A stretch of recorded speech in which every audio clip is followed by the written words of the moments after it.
Hey guys, how you doing? It's Mr. Jones. I'm here with a late night vlog. I want to update you on some stories of recent tattoos because I haven't made any videos in a while. If I look exhausted, it's because I am. It's 12 o'clock at night. So I'm gonna tell a little story about a client that recently inquired about getting a sleeve. She's a client that I tattooed probably 5, 6, 7 years ago.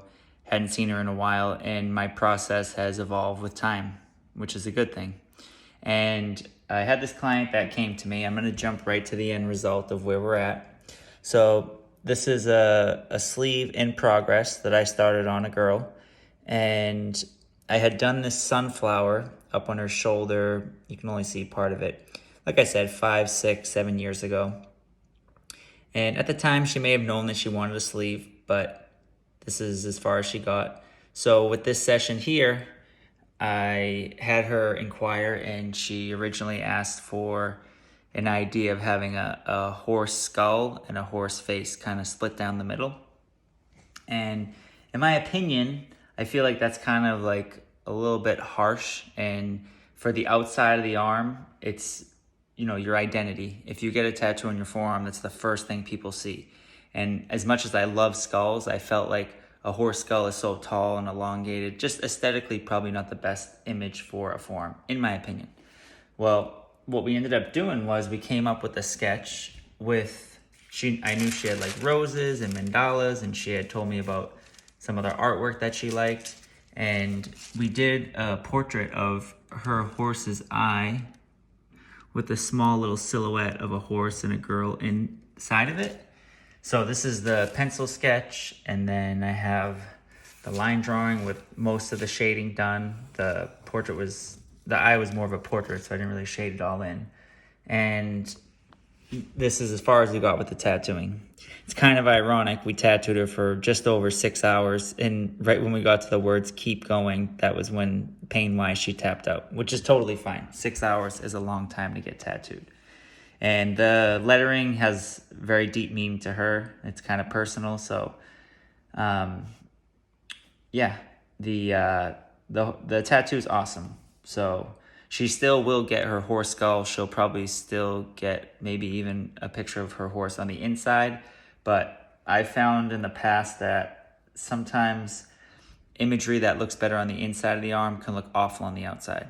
Just the inside's a little more open, it's a little more flat, whereas the top of a forearm, even if you have a bigger forearm, it's just more like rounded and kind of cone-shaped. But anyhow, that's a little short example of a project that I just started.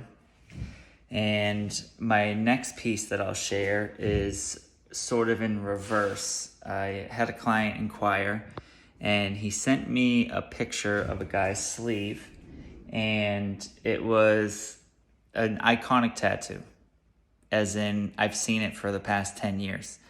And it was palm trees on the wrist with like a very straight Roman numeral going sideways, and then feathers that were very vertical. And the upper half of the tattoo was a pocket watch with 2 roses.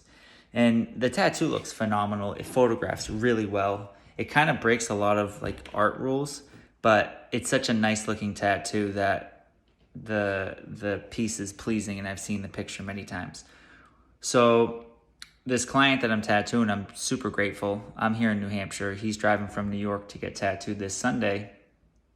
And we had a FaceTime console. I'd never met him in person. I got really lucky. There's a guy at my gym in town who's 6'3", just like this guy. So I traced a random guy's arm who's roughly the same size. And rather than just giving him what he asked for, we had a short discussion over FaceTime, and I explained to him the process of how I tattoo, from like pricing to appointment to artwork. And he, I like to call that tattoo education, because everybody's process is going to be a little different, at least, if not a lot.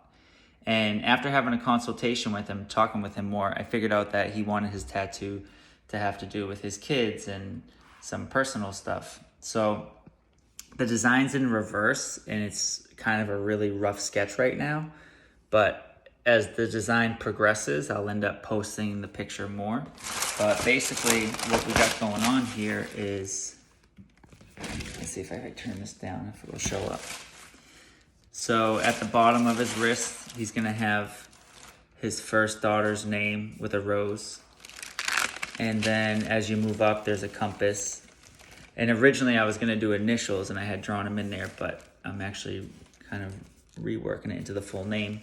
And then he's got a compass rose, which even though there's a compass here, the compass rose is like a little more graphic, so it still works. And then behind that, we're gonna do a map of Italy because he's super Italian. And then we're kind of transitioning into the Greek key with a dove, which is really cool. There's not a lot of great dove references on the internet. So this one's been used. I've actually used it on other people. I just try to kind of recreate it each time and make it as unique as possible. Like this one's flying away. And then at the top, I did a stained glass window, which they're just really cool. I mean, they're just aesthetically pleasing. There's a lot of contrast in them.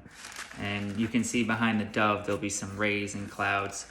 This line drawing is kind of rough. Well, it's more of a sketch. You can see I sort of started the line drawing where like the name's super clean. But yeah, that's a little update of my most recent projects. If you like this video, please leave a comment if you want to see more, and we'll go from there. All right, guys. Thanks. Peace.